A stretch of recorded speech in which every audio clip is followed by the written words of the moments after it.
And welcome back into Before the Sandstorm, everybody. I am Kendall Smith, joined alongside of Wes Mitchell, back here for episode 10 this season as South Carolina takes on Vanderbilt tonight from Nashville, Tennessee at 7:30 p.m. here in our lovely hotel room in Nashville. I'll get into this story in just a second, but Wes, kicking things off, how are you doing back at home in Columbia? I'm good. I mean, getting ready also for this Tennessee Georgia game, and we've had some really good scenes for Before the Sandstorm this year. Kendall, we have traded in Soda City, tailgating, the top of a cockaboose for the room over my garage and the Springdale Suites or something. I don't know where y'all are at. Somewhere, some hotel in Nashville. But I do understand that we have a live studio audience or a production crew in the hotel. We do have a live studio audience. So, long story short, we got here today. We have 3 hotel rooms. They only had one of them ready, and I needed a place to do Before the Sandstorm. So, I am joined alongside of Michael Sauls, aka our statistician, because he's getting all of these stats that we're going to throw out later in the show. Colin Taylor, who's our producer. He has to be the producer because he's like a dad on this trip, so he kind of oversees everything. It's the most fitting role. And then CJ Driggers is behind me. He's a photographer at Gamecock Central. He's going to be our weather guy, so he's going to come in here in just a second and let us know what the deal is with the weather, because I'll give you a little bit of a tease. It hasn't been so hot here in Nashville. So we will have CJ come on in just a second, but we're all hanging out here in the hotel room getting ready to go and getting ready for the game, which is sure to be interesting, Wes. Thanks to Michael's stats, we realized that Vanderbilt has not won an SEC game since 2019 when they faced Missouri. I know South Carolina fans are going into this week a little nervous, especially after that offensive performance last week against Mizzou. So, for anybody who knows nothing about Vanderbilt, Wes, what can you tell them about the team that South Carolina is facing today? Yeah, I mean they've obviously struggled this year. It's kind of been similar in that aspect, but also I think they're an improved team. They've been able to hang in there. The Missouri team that just beat South Carolina last week, Vanderbilt was driving with a chance to win that game. Got stopped short on a 4th down and really just hung into that game. Came back from being down 17-0. So I think Clark Lee has done a good job. This is a job that is always, you're going to be behind in talent if you're at Vanderbilt. It's tough to really get any momentum going. They've played, even for their standards, like even for SEC standards, they've played a very tough schedule at Georgia, at Alabama. So, they obviously don't have great numbers. Their stats don't really stack up in conference. They're towards the last, all the major categories almost. But you kind of have to factor in who they've been playing and kind of how that affects their numbers as well. So, this is a team, let's be honest, South Carolina should beat, but also they've managed over this stretch of, I guess it's 13 games now that South Carolina has won, to keep a lot of these games close. Interestingly enough, the last couple times South Carolina has gone to Nashville, they have been pretty dominant in this game. So we'll see if that can hold up or if it's more like last year when they needed a miracle to win the game. Lots of South Carolina fans frustrated with South Carolina's offensive performance last week, and even throughout this entire season so far. South Carolina has been very inconsistent in terms of their offense. So with Vanderbilt's defense, what would be South Carolina's best plan of attack, Wes, to have a successful game offensively against the Commodores? Yeah, Kendall, this is a defense that struggled on both sides as far as stopping the run or stopping the pass. Now, you look, they've been really, really bad against the pass. And normally, sometimes you'll see the opposite. If a team struggles, that they're down big in a lot of games, sometimes they won't give up as many passing yards because their opponent is sort of trying to ice away the game and running the football a lot more. This has kind of been reversed. Even though they've been down a bunch of games, they're still giving up, I think it's over 300 yards per game through the air. So, normally we see South Carolina take a run-first approach and get the ball to Marcus Lattimore or Marshawn Lloyd approach. They could use Marcus Lattimore. I was just watching our Marcus Lattimore video here a second ago. But I'll say this.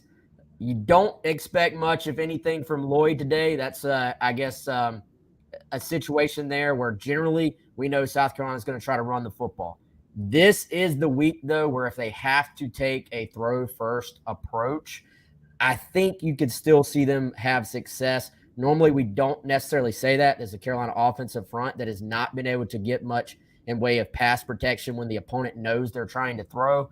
However, this week, there's probably a chance for, I believe, Spencer Rattler to have a big game statistically.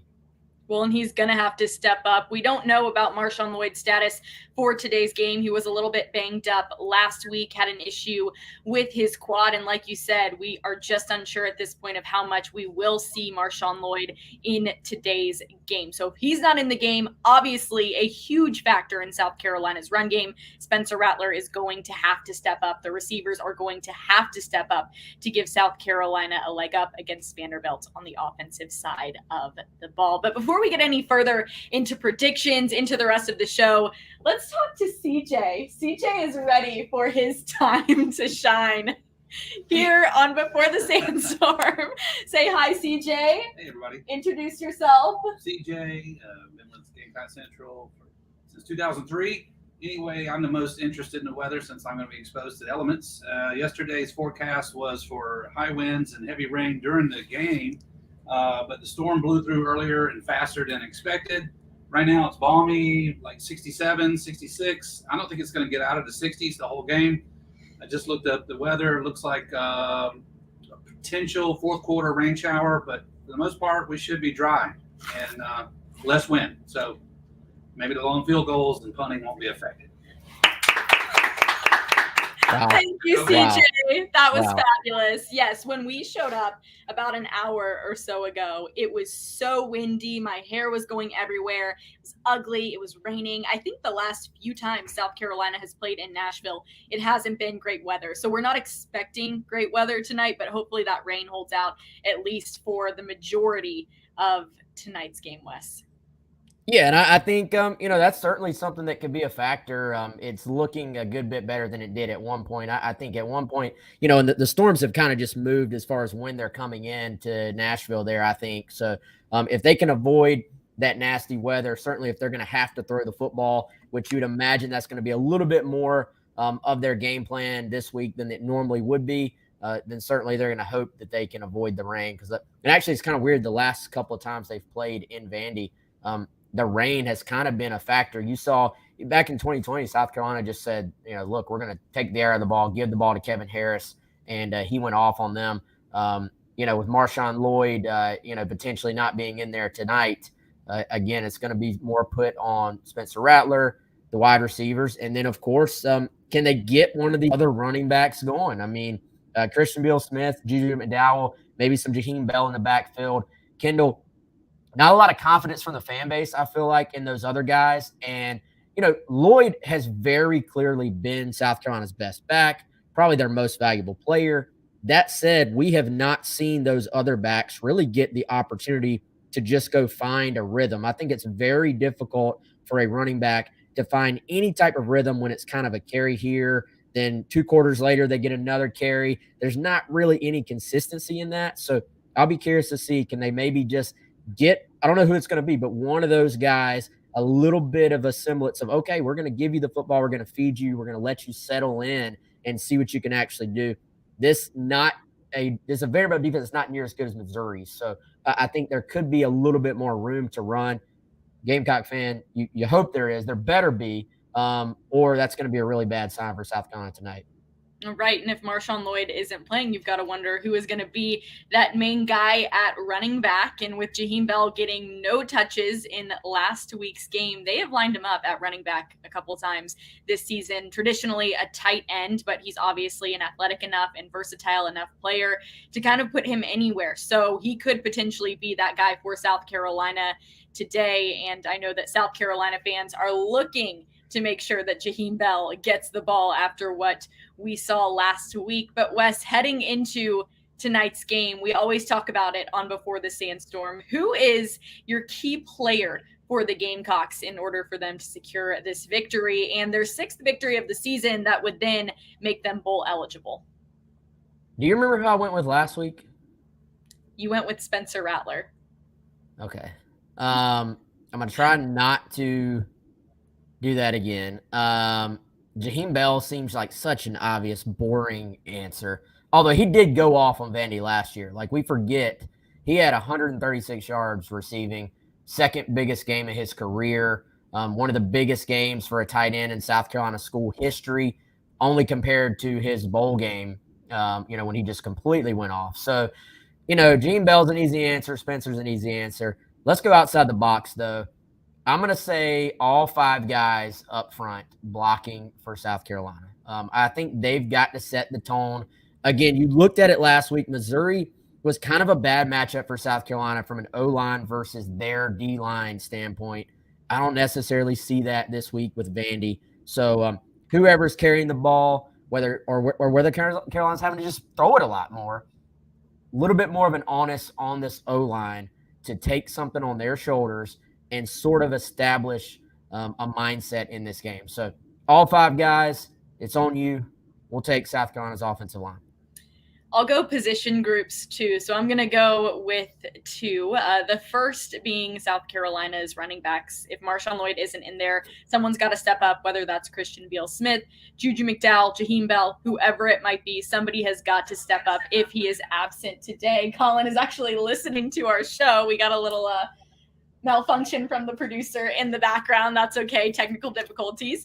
But the running back group, they need to step up. If Marshawn isn't playing, they need to prove that someone can be put in that position that can produce, whose name isn't Marshawn Lloyd. Secondly, I'm thinking cornerbacks on defense. South Carolina has struggled to win games this season when there isn't a score involved from special teams or defense. South Carolina's cornerbacks need to step up big, get their first pick six, get some points on the board for South Carolina, because as we've seen, it has been difficult for South Carolina's offense to be the only group generating points for the Gamecocks and then still have the Gamecocks win the game. So that's where I'm at with those two picks. Not specific players, but just a player within those position groups, doesn't matter who it is, that needs to step up. And yes, we love Gamecock Ryan and appreciate all of his comments and his just loyalty to watching the show, winning all the games you are at. Did I tweet that? No. Craig is saying, and by the way, the great thing about these shows is they're very interactive, so appreciate everybody in our chat room here. Craig saying, apparently Gamecock Ryan tweeted that he is in Nashville and South Carolina wins when he is there. Okay. Let me just call somebody out right now, Kendall. I happened to bump into Craig at the South Carolina-Missouri game. So Craig is not a good luck charm, but apparently Ryan is. So shout out to our buddy Craig. Great commenter, but apparently bad luck charm for the Gamecocks. Ryan, potentially a little bit more of a good luck charm. Well, Wes, you weren't there either, and you weren't at you were not at the Texas A&M game or the Kentucky game, but you were at the Missouri game. What are you trying to say? So what does that say about you? You're calling out Craig, but I think we need to do some self-reflection before you start calling out Craig. Craig says he's a black cat. There actually was a black cat in the stands last week. Colin Taylor can confirm. Right, Colin? Absolutely. Nice hoodie, Colin. I have that same one. I'm a company man. He's got the On3 hoodie going, sporting On3. We love it. Head over to GamecockCentral.com, by the way. We're going to have so much more on today's game. We are all going to be there giving you all of the updates, content, coverage, analysis that you could possibly want from this South Carolina Vanderbilt game as South Carolina looks to become bowl eligible. Wes, before we get out of here, let's do some score predictions. What are you thinking for today's game? So apparently it was the wrong Gamecock Ryan I'm reading, but the Gamecocks will take any good luck they can get. So either way, there's a Ryan in the stadium. He's a good luck charm. But yeah, all right, I got South Carolina winning, Kendall. I think you do too. I have it, what did I put? 28-17, I think. Go ahead and cue the commenters saying South Carolina can't score 28 points. This is not a good Vandy defense. That was a pretty darn good Mizzou defense. I really think South Carolina should win this game. Now, whether or not there's any room to run whatsoever, whether or not Mikey, the offensive line, is able to sort of control their side of this game, to me will be the difference in not a blowout, but a somewhat comfortable type win versus another just sort of down to the wire game where South Carolina fans just kind of have to sweat it out down the stretch. What you got, Kendall? Well, this game is going to tell us a lot about South Carolina. They were riding a high after beating Kentucky, after beating Texas A&M. And then, of course, they had a bump in the road against Missouri. Lots of people expecting them to win that game, come in and beat Vanderbilt, and then be competitive and potentially win against Florida, which is next week. This game is kind of a reset moment for South Carolina. Are they going to fall back on what they did last week? Are they going to let last week affect them? Or are they going to move on, reset, and use this week as an opportunity to get ready, get a win on the board as they head to Gainesville next week? I think they will pull out the win. I do not think it is going to be a comfortable win, personally. I just haven't seen enough out of South Carolina this year to prove to me that they can win this game comfortably, especially when Vanderbilt has been better this year. I believe I had the score 23-14. Is that right? I'm doing 31-13. CJ says 31-13 Gamecocks. Of course. Colin, what do you got? You had 23-14. That's what I said. Yeah, 23-14. I had 20-13. 20-13. Colin has South Carolina winning. Michael? So also, USC 24. Michael has South Carolina 24-10. So we're all kind of in the same range, except for CJ, who has it as a very comfortable win. CJ, do you think it's going to be like an early, just fast start for South Carolina, not close at all, or do you think it'll be kind of a breakaway second half win? I think they're just going to impose their will on them. They're embarrassed from last week, and they're going to come out guns a-blazing. There you go. South Carolina fans will like to hear that one. CJ is confident in the Gamecocks today, and boy, do they need this win, Wes. They need it so, so bad because they have got a tough schedule their last 3 weeks. Next week on the road against Florida, the week after at home, last home game of the season against Tennessee, and then back on the road for the last regular season game of the year against Clemson. Wes, Yes. Who's going to win between Georgia and Tennessee? Oh, good question. Tennessee predictions? Yeah, what does everybody have in that one? I picked Tennessee. The closer it gets, I'm not feeling as confident as I was. It's very weird to me that Vegas has that as a 8-point line. Like I felt like it would have been much tighter. Georgia defensively still really, really good, but it just feels like Tennessee can score on anybody at this point. So I've got Tennessee. I guess I'll stick with it because it's published, it's in ink, and I got to beat all of you in our pick'em contest. Kendall, how are you doing in that, by the way? And that's going to conclude the show. It was so great seeing all of you today. Thanks for joining us. Colin hasn't done an update, and if you have an update on it, do not say it. you're tied for dead last. He has done an update. Okay, I'm tied for last now. I'm not alone in last place. I have company in last with Michael. Oh, no. Pearson's last. Pearson's last. I'm not last. How about an applause for that, crowd? Yay. Who does everybody else have winning that one? I have Georgia. Colin has Georgia. Sauls has Tennessee. Oh, no, I'm not feeling so good now. Tennessee covers. I don't know who wins. But Tennessee covers. CJ says Tennessee covers. He doesn't know who wins. I think Georgia's going to win this game. I'm pretty confident. I'm just pulling for all-out chaos. Like, I want to see an incredible game, about 3 overtimes, some fans storming the field, just some crazy stuff. But that's going to be fun. It's a good day of football. I think Notre Dame may have something for Clemson today as well, so it could be interesting. We'll see what happens. Obviously, the headliner game for Gamecock fans is at 7:30 tonight. South Carolina taking on Vanderbilt here from Nashville, Tennessee. Whole Gamecock Central crew will have updates for you over on GamecockCentral.com. You can also check us out on social media at Gamecock Central on Twitter, TikTok, Instagram, and Facebook. I'm sorry we didn't have a better background, but I enjoyed the live crowd. They were great. Colin's offended. I mean background, not group of people. The crowd was crowd was great. Kendall. Crowd was great. We brought our own energy, I feel like, just like the Gamecocks are going to have to do in that high school stadium that they're going to be playing in tonight. And I do have one final question for you, Kendall. Yes. What do you think it's going to take to make Gamecock fans happy tonight? I think if South Carolina wins, they'll say we should beat Vanderbilt. Mhm. It's expected to beat Vanderbilt. They haven't lost in years, or they haven't won in years, I'm sorry, against an SEC team. I think they won't be happy until next week if South Carolina beats Florida on the road. Yeah, I mean, I agree. Unless they just blow them out.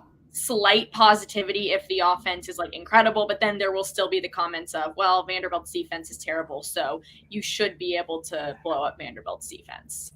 It feels kind of lose-lose. Like, even if they win, they get to bowl eligibility, there's going to be a certain segment of people that I think, honestly, we've reached the point that they will not be happy until there is, if there is a play calling change at the offensive coordinator spot. Like, that's kind of where it unfortunately is at this point with the fan base. But, if they win handily and play well, you probably get a good portion of the fan base back happy for a week. But I think there's going to be a portion that's not going to be happy regardless of the outcome in this game. Right. Well, we'll have to see. That's why the game is played. So we'll see what happens tonight, 7:30. Gamecocks against Commodores here in Nashville, Tennessee. Week 10 of college football action. Thanks, everybody, so much for tuning in. Have a safe and happy game day. Thanks to our live audience for all of your wonderful cheers and energy. We love it. Wes, appreciate you as well. He's Wes Mitchell. I'm Kendall Smith. This has been Before the Sandstorm on Gamecock Central.